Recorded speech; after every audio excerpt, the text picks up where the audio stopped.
Hello, and welcome to True Horrors with Meg and Rachel. Every week we discuss a horror film and the true stories that inspired, influenced, or bear striking resemblance to them. Be warned for spoilers and adult themes. I'm Meg. And I'm Rachel. And this is True Horrors. All right, awesome. Let's do this. Rock and roll. Hello. Hi, everyone. I started this differently than I usually do, and it threw Rachel off a little bit. You brought a real weird energy, and I didn't know how to match it. I mean, I really can't tell you. I don't know what my energy is right now. It's just all over the place. Just thinking about ice cream. And nachos. I get some ice cream, and I won't be getting nachos, but I will be getting some ice cream when we're done recording. So this week, guys, was my pick, and it was The Conjuring 2. Shouldn't be a big surprise. I love the Conjuring movies, and I love possession movies. Mm-hmm. Real excited that there's going to be a third one. Because, like, obviously The Conjuring is a universe now, and so there are a lot of side movies, which I like with varying degrees. But I've really liked the two core Conjuring movies for very different reasons. These are two very different movies. Right. But I've liked them both. I like the movies with Ed and Lorraine because I really like Ed and Lorraine. They might be my favorite horror movie couple. Mm-hmm. I think that's fair. But yeah, I wrote for The Conjuring 2. We jump right in. Like they're just really like, what up? Yep. I wrote, I hated everything about that opening scene because I did. I hated it so much. Oh, yeah. One of the things that I realized while watching this, we discussed this a couple episodes ago. I don't gravitate toward possession movies. I like slashers, both because I think the slasher is something that could genuinely happen to me, but also I can wail on a serial killer. I can't wail on a ghost. How do you fight a ghost? I don't like it. I don't like that. See, and I'm scared of things I can't control, whereas I feel like I could control a serial killer with a shotgun. Exactly. Like, I need a little bit of fear, but I need to feel like I can control it in the end. I'll get my baseball bat and I'll beat the shit out of them. I can't control that ghost. I think it's a really interesting choice for this franchise to go for this over Amityville because I think people know that story. Mm-hmm. It's been done to death. I mean, I think we're going to do it this season. Pretty sure. But it's got a bunch of different versions and people know it. Whereas this is the Amityville of London. It's they talk about it. One of, if not the most documented paranormal cases. Mm-hmm. I will also say, which we'll get to this when I do the story, as opposed to the first Conjuring, where they almost beat for beat were like, yeah, this is what happened. Mm-hmm. They took a lot of liberties here. Okay. So there's a lot of things they took, but there are things they didn't, like the fact that there were so many witnesses and so many like examples of it happening, which I thought I might pepper in as we're going through this to be like, well, that, but the thing that I do think is the funniest is the fact that Ed and Lorraine really weren't that involved in this case. They really weren't. They came for just a couple of days. Like the premise, which was that they were coming just to like see if it was real and tell the church. That's what really happened. And then they left. Okay. So them staying and doing everything they did, that's not part of it. Like, which I get because they made The Conjuring and then they were like, oh, people like this. This can be a franchise. Mm-hmm. Then obviously they're going to exaggerate their characters, their core characters' importance in the narrative. Right. And you've got to like up the stakes each time. Yes, which is why this one was a little bit flashier, which I like this movie, but I love the first one. The first one I think is probably top 5 in my favorite horror movies of all time. Mm-hmm. But I do think sequels are hard in horror, and this one was not disappointing. Right. It was just different. Let's talk that teacher taking a puff of their cigarette. I knew it. I knew that's what she was going to do. As soon as she picked it, I was like, as soon as those kids like turned the corner, I was like, she's about to smoke that cigarette, and she did not disappoint. And honestly, probably would have done the same thing. It was only seconded by the mom lecturing her about smoking while holding a cigarette. Yes. And I get it because the mom can legally smoke, but still, I think at least don't be lighting one up while you're telling your kid it's something you shouldn't do. At least put it out for that conversation. They always knock it out of the park with their soundtracks. And that's the thing, they're soundtracks. Like they always do them for the decade. Right. And I was like, yeah, I like these. Rachel and I both like soundtracks. Yes, so much. As soon as that started playing, I was like, well, obviously that was the only thing they could have picked. Like, is there any other song that they could have picked? If any of the children in my life ever pick up a Ouija board, I'm going to throw it.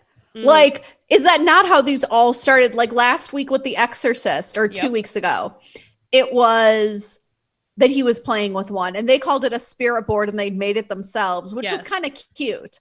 But like, am I the only child that never wanted to talk to the dead? No, I didn't. Why do all these kids want to talk to the dead? I don't know. No, just asking for trouble. Also, I think I've discovered a pattern. You know how in Disney movies, the moms are always dead? Mm-hmm. The dads are always like, fuck anywhere in horror movies. Yeah. And I wonder if that's sort of like a weird, like, idea of like the father being protective or something. That's what I was thinking. I was like, I bet it's because it makes the family seem more vulnerable.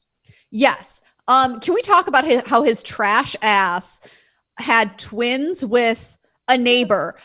His children being haunted is front page news and he doesn't ring up. Right. Not one single time. Absolutely. That father deserves no rights. Like, that is insane. So many absentee dads in horror. Okay, this this is what I wrote my note in. So I don't know if you noticed, but there are 3 women named Margaret in this movie.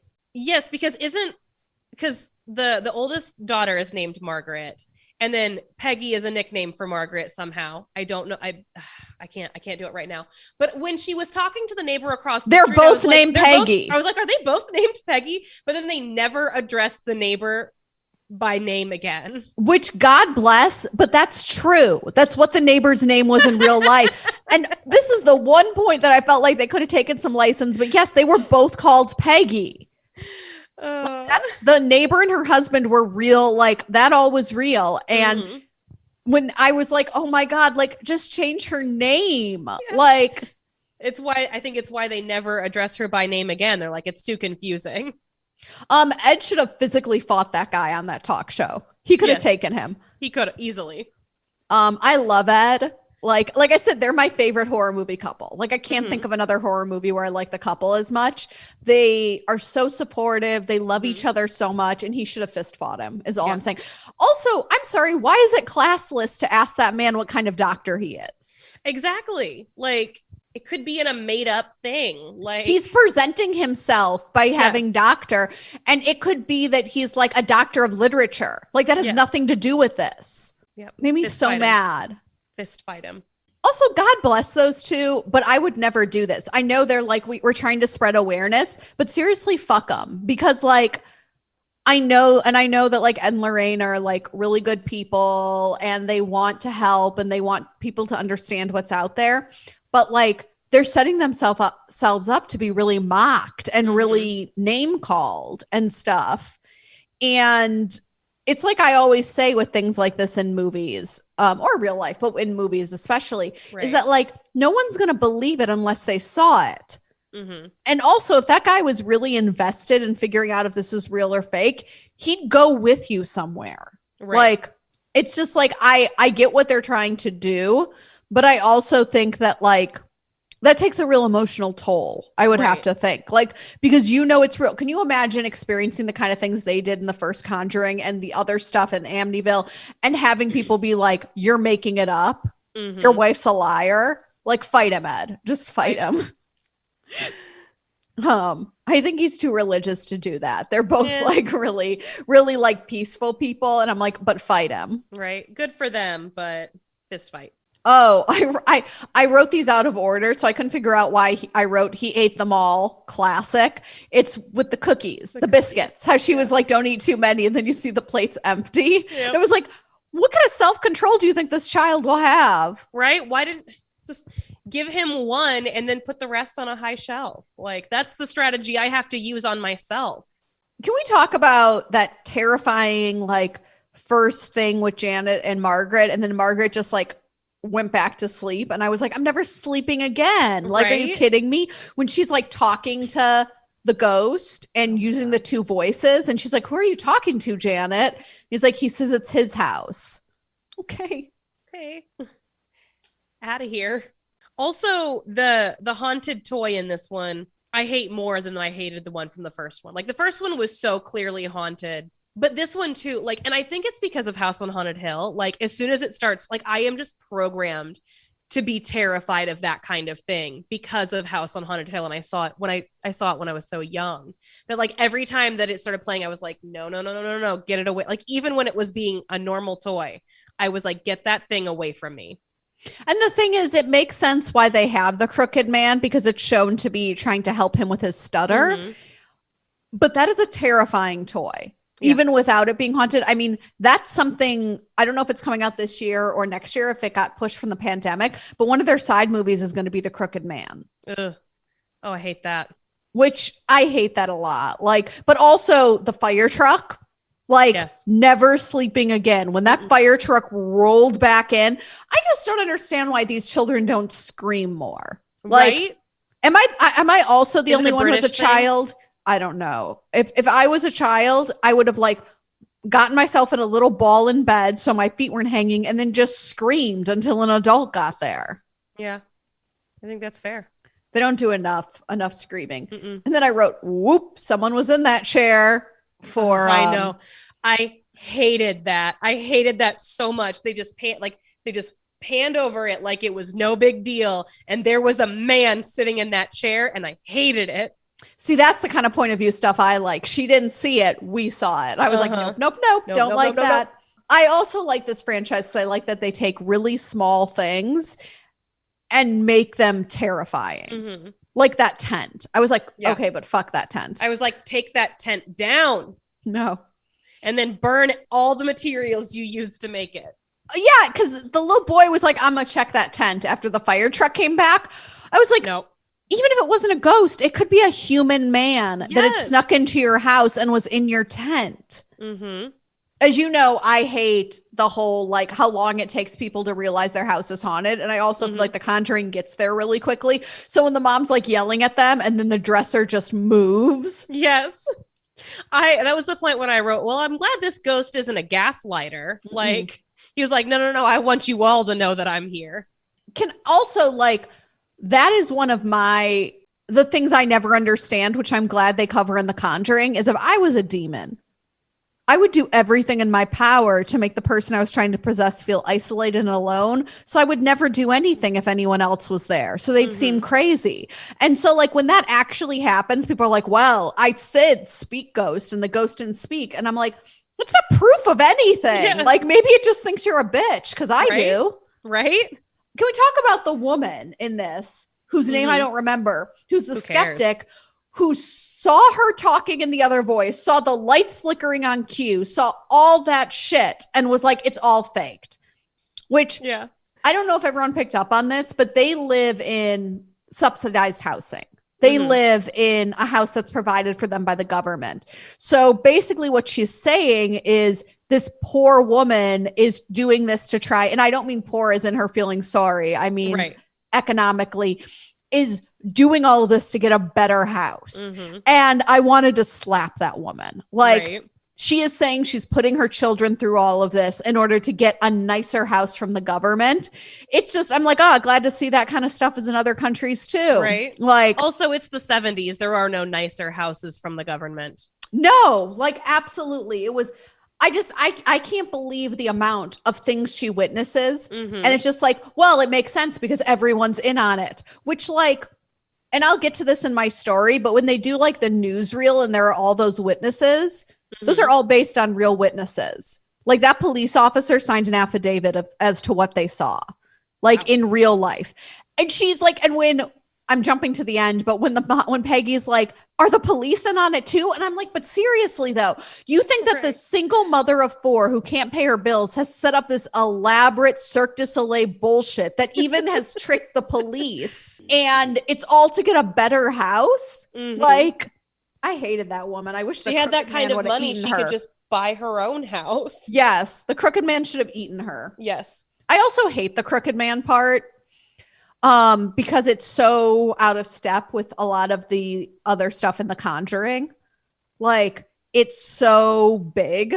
Mm-hmm. I don't know if the movie The Crooked Man, I don't know if it'll set that up more or if the effect will be, but it felt so out of place. You know, there hasn't been anything like that in this movie. And then they were like, and now it's this like big ass crooked man. I mean, I also didn't like him because he's terrifying. Yeah. But I was sort of like, you feel a little out of place there, crooked man. But then when it like the shadow turned out to be just Janet being the crooked man and then doing that scary ass rhyme and like destroying her neighbor's house. It's like, okay, that I like.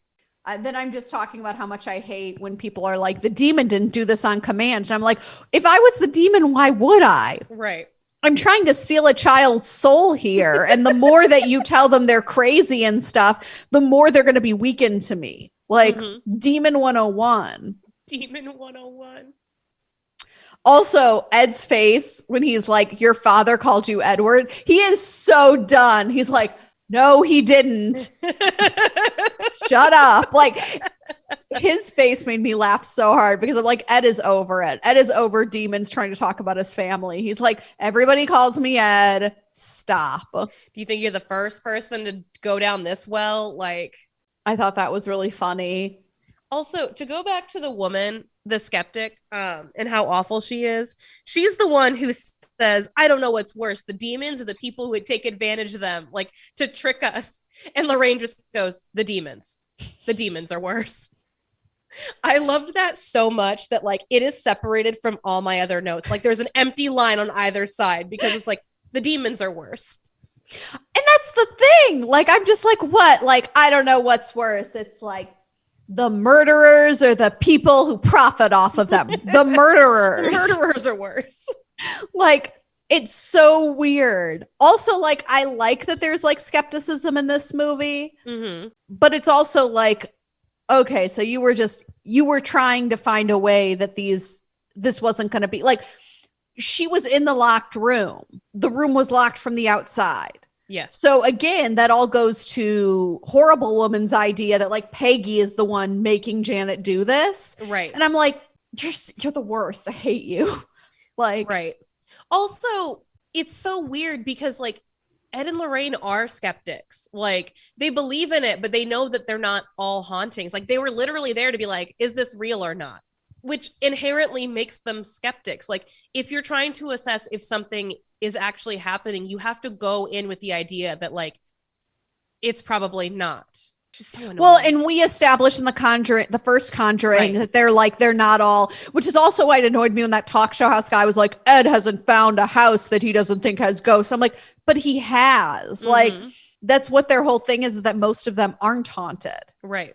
And like, I also like, of course, the like climax made me so angry because I was like, is no one going to question? Like, also, just very simply, I thought the first time I saw it, I was like, maybe the demon made her, like, she's physically possessed. How do you even know that was her doing it and not the it was so weird that it was like, this is blank evidence. Like, but the whole idea is she's possessed. Right. So like, the demon uses her body. Yes. So even if it hadn't been the demon made her do it to make them leave, it was still like, okay, but we know she's possessed. Like, I hated that woman. It made me so mad because like, you can see that Janet is like, her eyes are sunken. Like she looks physically like they are all so troubled, and to just somebody who's so set in their worldview. And I'm like, I'm sorry, but like, talk to Ed and Lorraine because they can tell you they've both seen some shit. Like whether or not this one's real or not, like it does exist. Right. I wonder if the woman in real life was that much of a bitch. They showed her picture. I loved when he sang.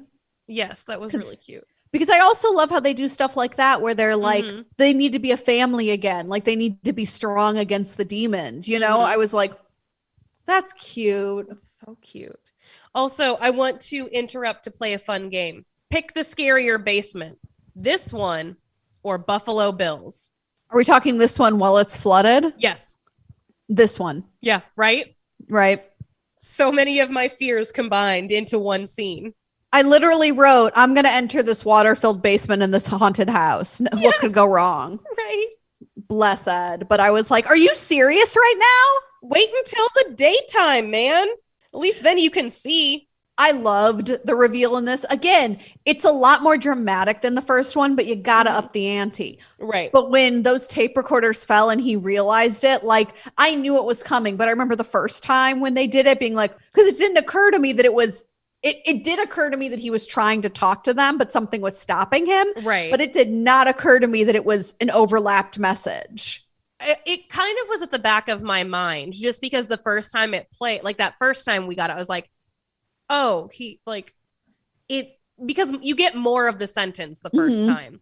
Whereas like if they had done it in the reverse order, I don't know that it would have like occurred to me as strongly because I mean, there were only 2 words the second time. There were so like we had most of a sentence, but 2 words were missing. But it's like one of those movies that's like good enough that you don't stop and think about it and like figure it out until the moment comes. You're like, I thought that's what was going to happen.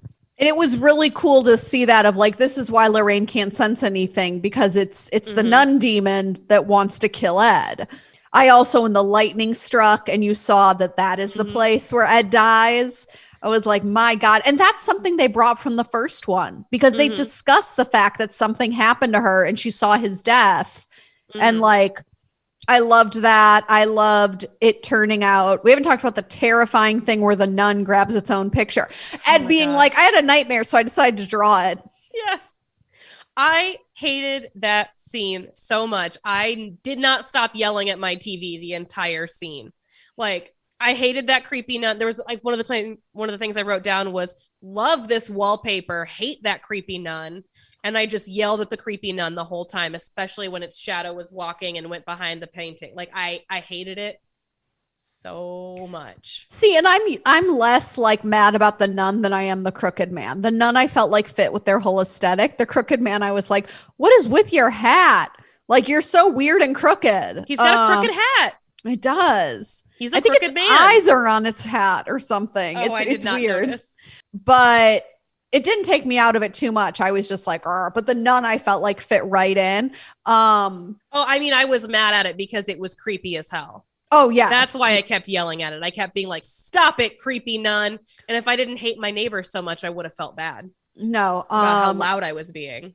But when the nun puts its hands and is like, and now I'm the painting and I'm going to run at you with the painting. I hated that. It was like, wow. Okay.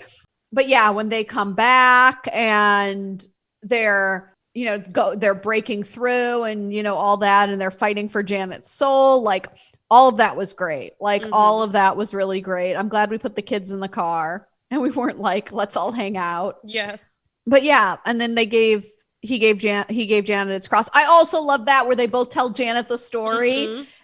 Like, I'm like, you two are cute. Too much. Like, I marry them. I'm like, but that's the thing that in the first movie is they've always, like, he said God brought them together, which it also makes sense then, like, if you're a demon that you're trying to kill Ed to destroy her faith and then get rid of them as like this demon hunting duo.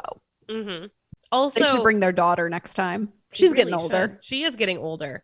Also, I understand why Ed went into the house, but it was a bad call. It's like running into a burning building because now we have 2 people we need to save. And like, I think we've established that they need each other. And also the demon's name is stupid. The demon's name is stupid. It's a stupid name. It's a stupid name. I just don't know in that moment what I would have done because the demon was trying to get her to kill herself. And so if he hadn't been there, she would have died. So it's like, there's no good thing, I think, in that moment. But it's just like they shouldn't, if they hadn't been separated, but of course the demon wants to separate them. Right. Because he needs her to fight it too. You're exactly right. They need to go in together. But I do think she was understandably afraid because she kept seeing his death and now knew when it was happening. Right. So it did all work out, but yeah, it was not the best choice, but I don't know what else he could have done. Did they know that the demon was going to make her jump onto that tree? I mean, they didn't know that was going to happen. No, they didn't know that was going to happen exactly, but they knew that it was taking her. whatever that was supposed to mean, because Right. it took everyone out of the house and it had fully possessed her in a way it hadn't possessed. So they were going to have to get in that house anyway because they were going to have to exorcise her. Right. Also, it took that neighbor man so long to break down that door. And I'm not judging because I've never broken down a door with an axe. It probably is very difficult to do. But like, oh my God, every time he took a swing and nothing happened, I was like, man, you suck at this. I have to wonder if that's the thinnest door. Like, I understand that's the way that he went through, but would that have been the cellar door? I wouldn't think would be the thinnest door. I would think the Right. front door would be. Like, if you're going to be axing a door anyway, I would just think you'd pick the thinnest one. Right. Also, when he tried to go through the window and that couch flew at Ed, I was like, he threw a couch at him. He threw a couch at you. And then they blinded him with steam. Like, Yes. poor Ed. Yep. That's it. That's when I was like, you've just made this situation so much worse. You wandered into an emergency and now we have to save you because you can't see. It was good. He saw enough to catch her. But the thing is, and I don't think he knew at that point, like, only he hadn't seen the tree. So he didn't know at that point that like the demon wasn't going to get him until he was up there, because the demon was trying to get them both. Right. Which he didn't know. But you know what? And that's all, I would say Ed did what he had to do. Mm-hmm. But then once again, he's like, let me take this terrifying toy to my murder room. Yes. Well, the priest is probably coming to bless it in the next couple days. So I just, every time, like, that room, and I think that I think there's like 3 or 4 Annabelle movies. And I think one of them is about babysitters babysitting their daughter and messing with that room. Which, if I ever do an Annabelle movie, I think that's the one I do, because that one sounds the most fun. Right. Just being like, you're dumb. Get away from that room. First of all, babysitting at the house with all the creepy stuff that has to get blessed by a priest, like, you got to think they pay well. But then to be like, I'm going to break into it. Why? Because they're probably teenagers. No final jump scare, which I always appreciate in these movies. Mm-hmm. I do like that. Final thoughts? God, that was a long movie. Yeah, they're all really long. They're all long. Like, both of the Conjuring movies are over 2 hours. Yeah, I was like, I mean, it was a good time, but like, I started it really early in the evening, and I was like, oh, I'll have time to do stuff after this is over. And then it was like, I was done, and I was like, wow, I have to go to bed. Nope, no final thoughts. Okay, well, no one actually died. Yeah. So I'd survive. Yeah, I think so. All right, so let's talk true story. Okay. So again, there is a lot here that is accurate to what happened. Mm-hmm. The biggest difference, I would say, is the involvement of Ed and Lorraine. Okay. Gross, who was the older man whose daughter was dead, he was the one who was there the whole time with them. So the Enfield haunting started in August 1977. London. So I had my sources there was a People magazine article and History versus Hollywood, but the biggest one was BBC Radio 4 did a reunion where they talked to a bunch of the people who had witnessed stuff. Amazing. So Peggy Hudson is a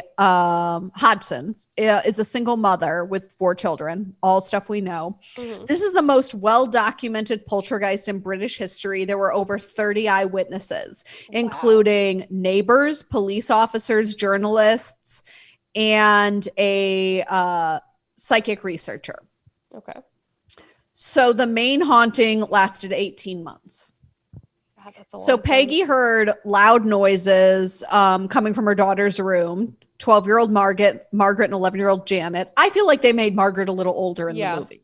Definitely. And so she told them to quiet. She wanted to go up there to tell them to be quiet. When she found them, they were cowering in a corner together, sobbing. And they told her that the chest was moving and their beds were moving and there was pounding. And she said that's silly. And then the chest moved. And then she tried to move it back and it would not move. Oh my God, I hate that. So they did go to the neighbors. And so prior to that, there had been what I consider to be the basic haunting stuff. pounding at different times, lights flickering. The younger boys said they felt like they were being watched, Ugh. which when I was reading this, I was like, this sounds like someone lives in your walls. Yeah. Like, until stuff started moving, I was like, this sounds like. So they went to their neighbors, just like in the movie, because they assumed somebody was in their house, which Right. I have to feel like at that point, that's a Hail Mary because you saw the chest move yourself. Yeah. So it was Vic and Peggy. And they called the police who showed up. And they said that they checked there was no people. And then a chair lifted half an inch off the ground and slid across the kitchen. And the police said, this isn't really our area. And they left. And they said, just like in the movie, they would make affidavits and they would swear to it. And they did. But they said, this isn't really a police matter. That's literally what they told her before they bounced. I mean, on the one hand, I'm like, what else are they going to do? It's not. But on the other hand, again, it's good to know that the police are just as useless in the UK as they are here. The thing that's crazy to me is that, yeah, they were basically like, you need to leave.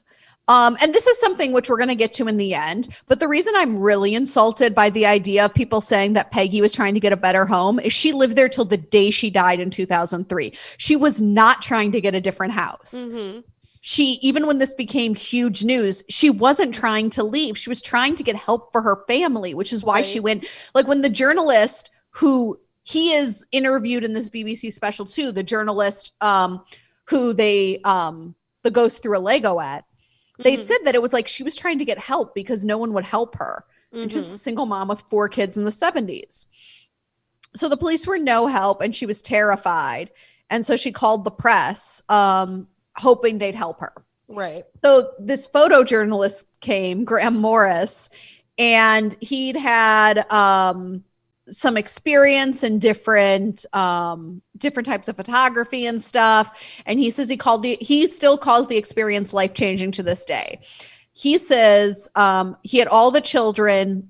He was in the kitchen and he had all the children brought in with an adult one by one because the children were more present. So when the last child was brought in, it was Janet. And that is when he started getting pelted with Legos and other objects. And he said, I was standing with my back to the wall. I could physically see everyone in the room. They weren't the ones throwing them. Jesus. He was just like, nope. Also getting hit with a Lego, like by a ghost, you're like rude, first of all. So he took the photos that Gross shows. Those were real photos that he took with, I don't know if he's in that scene where the woman says like, what's worse, but he is the one who took the picture. So every time he heard anything, he would snap it, but he wasn't in the room. So the pictures have a lot of debate because it's like Ed said, with the way of her body positioned, she could be jumping. So people weren't sure, although neighbors said they saw her suspended in the air from her window at random hours. And so it wasn't just that she was in the air, it's that she would stand there, and including, sorry, this is just really funny to me. So the first time I ever read about this, it said something about lolly or lollipop. I'm like an ice cream man? No, that's what they call a crossing guard. Oh, yes, that's right. They do. So the crossing guard who is in the movie when they're doing that supercut, she's the one who saw her floating in the air from her room. So there were so many witnesses to this, which is one of those things where I'm just like, okay, I don't like that one bit. I don't like all these independent people that had nothing to gain saying this. So Maurice Gross, he was the one who documented most of it. He said he saw marbles go through the air, doors and chairs move when there was no one in them or around them. So in early November, Gross asked the spirit, are you having a game with me? Like, are you messing with us? And he got hit in the head with a cardboard box and then a pillow. I get that's a resounding yes. Yes. Like, it's like, so you are screwing with me. Like, So Janet claimed to be possessed at times by an old man who lived there before, and she spoke in a gruff voice, and she told them how he died, and then they called up his son, and his son was like, that's exactly how he died. Which when she was like, that's all public record, I'm like, in the 70s, where would you go to get that? Yes. Hello, officer. I'm 11 years old. I would like to know how the previous tenant of my home died.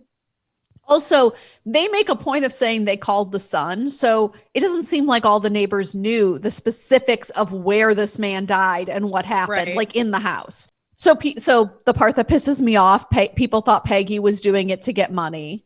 And the family says not only did she live there till 2003, they didn't make any money off of this because how would you?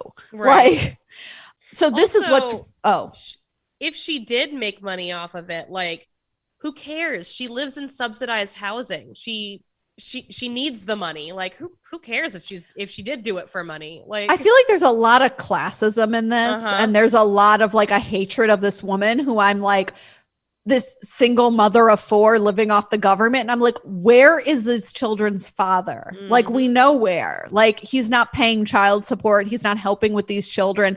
But like, she is already not to be trusted because she's a single mother. Yep. It makes me believe her so hard just because I'm angry. Right? Yeah. So this is what's funny, or not funny, I think a little terrifying. Okay. So you know how there's the part where they're like, where Janet fakes it. Mm-hmm. So Gross and Janet and Margaret are like, Gross is like, they did fake it at times. And the girls are like, yeah, we did, because we wanted to see if Gross actually knew the difference or if he didn't care what we did and just wanted there to be a ghost. So they said we faked it about 2%, and every time he knew and called us out. Amazing. Like, and I'm like, I don't like that either. Yeah. I'm like, I don't like that one bit. But they were like, yeah, we just wanted to know if he was like even interested in like if it was real or not. But every time he was like, girls. So. And he said you could tell that it was different. And Janet said another reason she faked it is because people would come to the house and they'd expect her to make things happen. And she was 11 and she felt like she was disappointing them when she couldn't make the ghost do things. And I think both of those, to me, the fact that they admit that in this BBC thing, I'm like, again, that makes me believe them more that they were experiencing something, because they're saying like, and yeah, she's 11. Like, I get that. Like, they're like, make it be ghosts. And she's like, make it be ghosts. I can't. I'm specifically not in charge of the ghost, which is why this shit is happening. So they did a BBC radio tour with Gross, and they heard a noise. And it was this BBC reporter, Roz Morris, was with Gross, and they heard a noise coming from the girls' room, and they came upstairs, and this chair had flown completely across the room. But the woman who was the journalist said there was no way the girls could be still in bed the way they were and have moved the chair at the same time and gotten back to where they like, and had thrown the chair and gotten back, because we were quickly in the room when we heard it. So for her, for this journalist, that was the most shocking, because she was like, there's no way they could have done this and then been where they were in the room. Mm-hmm. The kids said they were scared all the time, and they were bullied really hard in school because of all of it. They followed Janet around and called her Ghost Girl.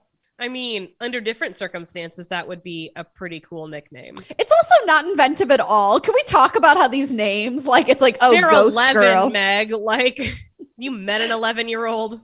Janet said that although she found it like troubling, she wasn't truly scared until one night a curtain wrapped around her face, which is how that ends. And that's when she realized it could kill her.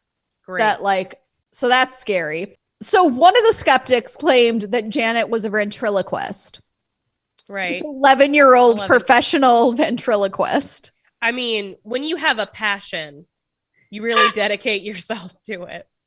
But people who actually knew about ventriloquism said she does it for over a half an hour. Like, that'd be nearly impossible without anyone noticing or without it slipping. Like, it'd be very difficult. Mm-hmm. Like, she's 11. Like, thought that was so funny that I was like, oh, she's a ventriloquist. I kept thinking that during the movie, where I was just like, but it's because she did say the ghost said you had to turn around. So that's why Okay, people were yeah. like, she did say the ghost was like, don't look at me. It's a shy Which I ghost. think is funny. Like, don't look at me. How dare you? Gross documented over 2,000 incidences himself. Furniture moving, cups flying across the room. He said at one point a cup filled with water on its own. My favorite one, fires igniting out spontaneously, levitation and voices. And yeah, if I was gross, I'd be pissed because he was there all this time and the Warrens were only there for like 5 days. And then they did some stuff and they did certify it was real. They did say to the church, this is real, this is happening.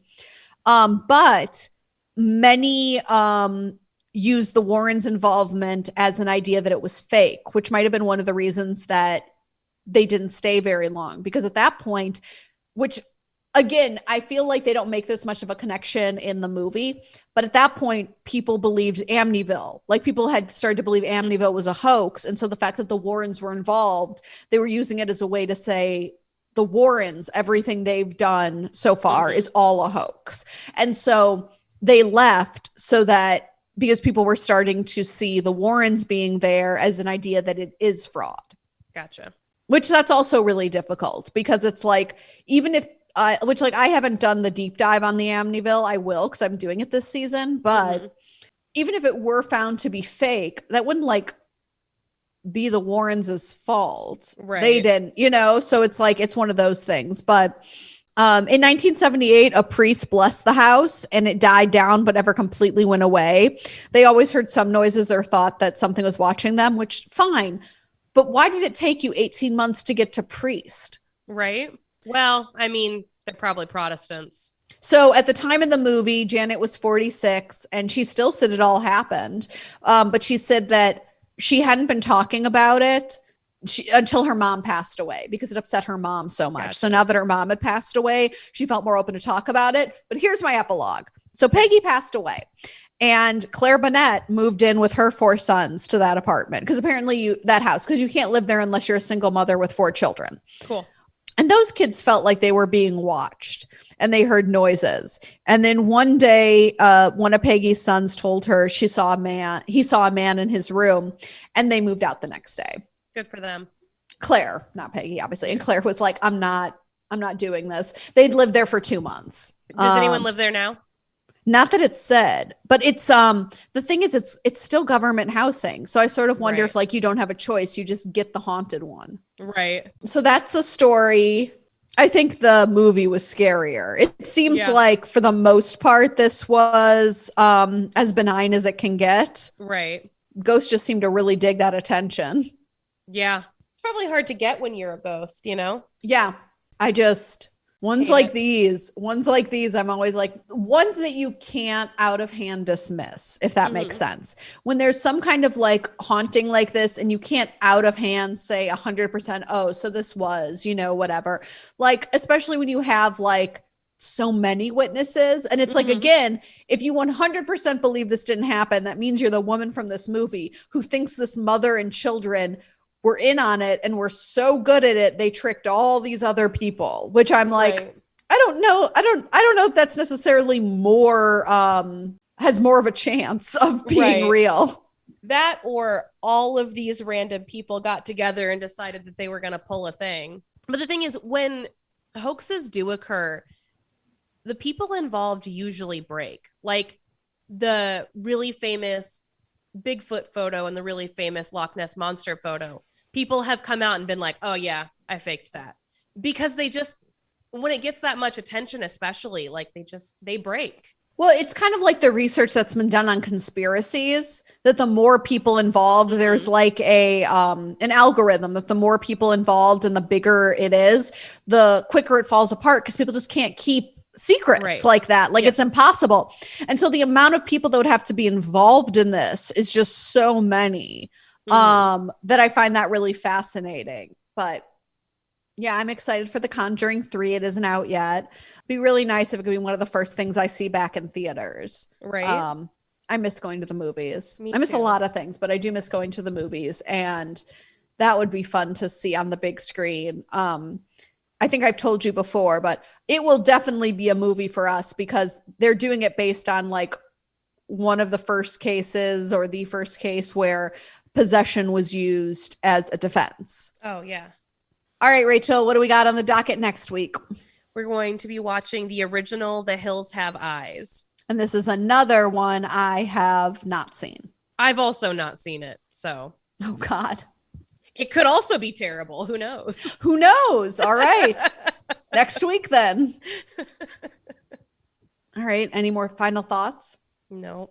Well, thank you everyone this week for tuning in. Make sure if you haven't, you catch up on other episodes, like and share on Instagram and Facebook, rate and review on Apple or wherever you listen to podcasts, and tell your friends about it. And we check our social media. So if you want to leave a comment, if you've got suggestions or any thoughts on this one, feel free. And we will talk soon. Goodbye. Bye.